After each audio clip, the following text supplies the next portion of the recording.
ঘাটাল লোকসভা জুড়ে যখন সাধারণ মানুষ আজ ভোটের লাইনে দাঁড়িয়েছে, কেশপুরের খেতুয়ায় সিপিএমের এজেন্টকে ঢুকতে দেওয়ার বাধা শাসক দলের দিকে। খেতুয়ায় সিপিএম পার্টি অফিসে চার এজেন্টকে তালা লাগিয়ে দিল তৃণমূল কংগ্রেস, এমনটাই কিন্তু সিপিএমের অভিযোগ। তবে তৃণমূলের যিনি ব্লক সভাপতি প্রদ্যুৎ পাজা তিনি অস্বীকার করেছেন যে আমাদের কেউ তালা লাগায়নি, এটা সিপিএমের নাটক। এবং এই মুহূর্তে সরাসরি যিনি বসবে বলেছিলেন, তিনি যদি বসে তাকে মারারও হুমকি দিয়েছে। এই মুহূর্তে সরাসরি শাসক বিরোধী কেশপুরে এই মুহূর্তে কি বলছেন তা একবার শুনে নিন। তৃণমূলের গুন্ডা বাহিনী আমাদের আটকায়, তাদের সঙ্গে কথা কাটাকাটি হয়।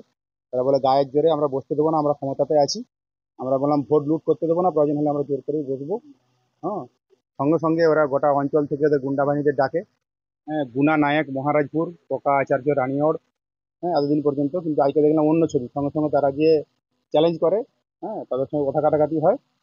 আমরা আমাদের বাধা দিয়ে ফিরিয়ে দেয় এখান থেকে। কেউ নেই।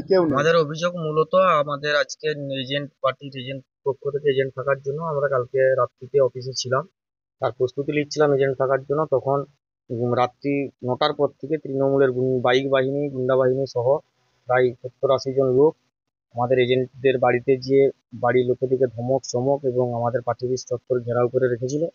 তারপরে কিছুক্ষণ পর আমরা বারে আনন্দপুর থানার ওসি এবং এই ঘাটাল থানার যে আইপিএস অফিসার আছে তাকেও আমরা, ঘাটাল লোকসভার যে আইপিএস অফিসার আছে তাকেও বারে ফোন করার পর রেসপন্স কোনোভাবে পাচ্ছিলাম না। অনেক কষ্টে একটু কমপ্লেন করার পরে রেসপন্স কিছুটা পেয়েছিলাম। আধ ঘন্টার মতো পুলিশ স্টে করে তারপর এখান থেকে চলে যায়।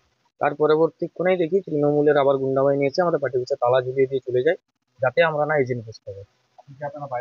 এখন বাইরে বেরোতে পারছি না, তালা ঝুলে নেওয়া হচ্ছে। আপনার নাম? আমার নাম সৌভিক পাঞ্জা। ভিত্তিতে মানুষ যেভাবে ভুল বুঝে সে প্রসঙ্গে বলতে যায়, মার্ক্সবাদী কমিউনিস্ট পার্টিকে বাংলার মানুষ যেমন প্রত্যাখ্যান করেছে, সেই হিসাবে 2 নম্বর অঞ্চলের মানুষও প্রত্যাখ্যান করে। মুষ্টিমেয় গোটা কয়েক লোক আছে যারা পঞ্চায়েতে প্রার্থী দিতে পারেনি, এজেন্ট দিতে পারেনি, যারা এই লোকসভা নির্বাচনেও 2-1টা জায়গায় পতাকা বেঁধেছে। সেই পতাকা আর মিছিল মিটিং কোনো কিছুতেই নাই।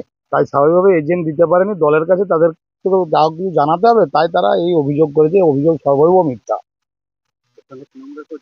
তৃণমূলের কোনো যোগসাজশই নেই, কারণ তৃণমূল কংগ্রেস উন্নয়ন নিয়ে মানুষের কাছে যেভাবে আছে, তাতে প্রতিটি স্তরের মানুষ মুখিয়ে আছে আজকের এই নির্বাচনে ভোটে অংশগ্রহণ করার জন্য। আমার নাম প্রদ্যুৎ পাজা, কেশপুর ব্লক তৃণমূল কংগ্রেসের সভাপতি।